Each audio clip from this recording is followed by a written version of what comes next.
Hey guys, still have this one coming up. Get kind of old here, hearing it again. Matthew 1:23. Behold, the virgin shall conceive and bear a son, and they shall call his name Emmanuel. First of all, um, people just have no clue. They don't bother to go back and read what the reference was. So I'm gonna try and clear that up a little bit. But the first thing I'll point out is no one called Jesus Emmanuel, because I think those people understood what it meant.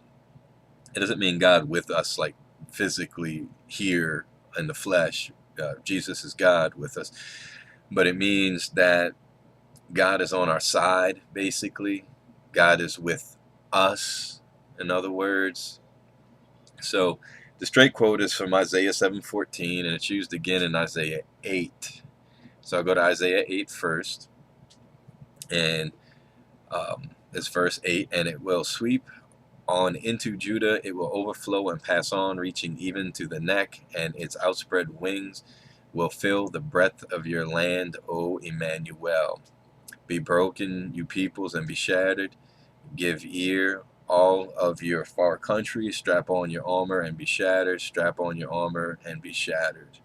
Take counsel together, but it will come to nothing. Speak a word, but it will not stand, for God is with us.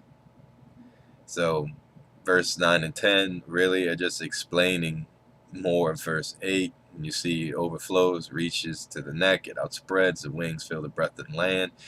And O Emmanuel, God is with us. And then be broken, you peoples, be shattered, give ear, it goes on. And then it says again, for God is with us. Then you have Isaiah 7:14. Let's go. Right?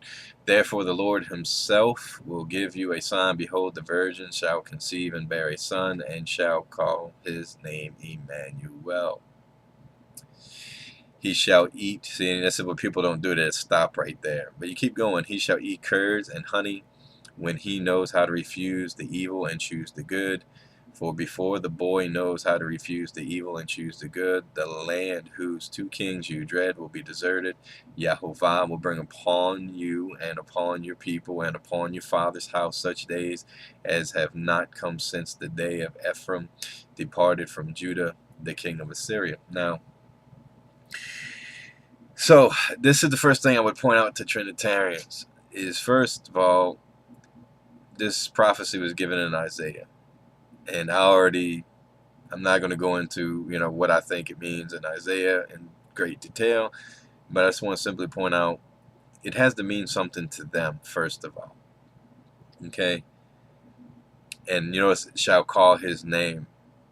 And they don't say in it will be God and flesh. It doesn't say, it says should call his name. And we know from verse 8:8, God is with us. And just to finish everything off, that word Emmanuel is Strong's word 6005. It's a proper name, masculine, and it's from M and L. The definition: with us is God, the name of a child. Then they put. So it's translated twice as Emmanuel. Now this is what it says: with us is God. Isaiah 7:14. The name of a child symbolizing the presence of El to deliver his people. And in 8:8 is a declaration of trust and confidence. God, us, with us is God. And it tells you to compare to Psalm 46 and 8. But it's very clear. It doesn't take a whole lot of brain power to process this one at all. It's the presence of El to deliver his people. And obviously, when he says in 8:8, you're not going to say that the land is God Almighty.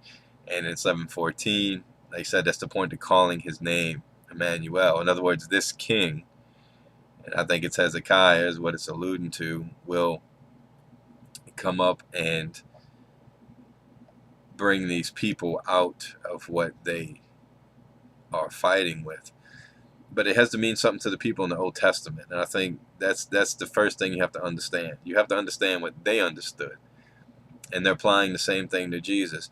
Jesus coming up, being who he is going to be a sign that El is with us, on our side.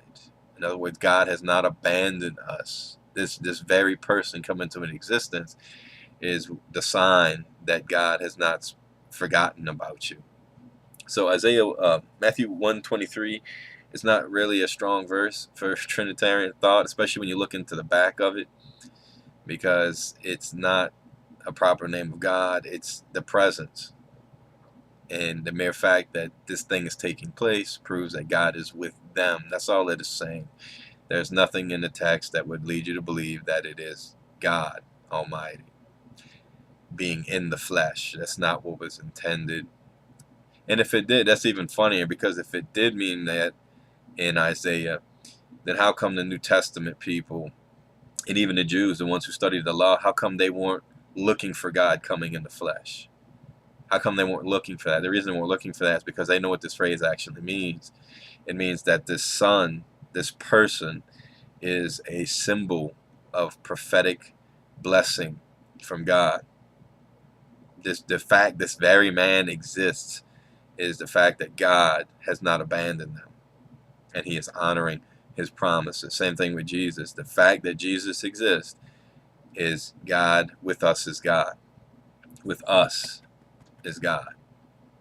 So, mere fact Jesus did what he did and was resurrected, and no one called him Emmanuel in the New Testament. So that's just a really fundamental misunderstanding that Trinitarians have of this verse. So that's it. Matthew 1:23. God bless.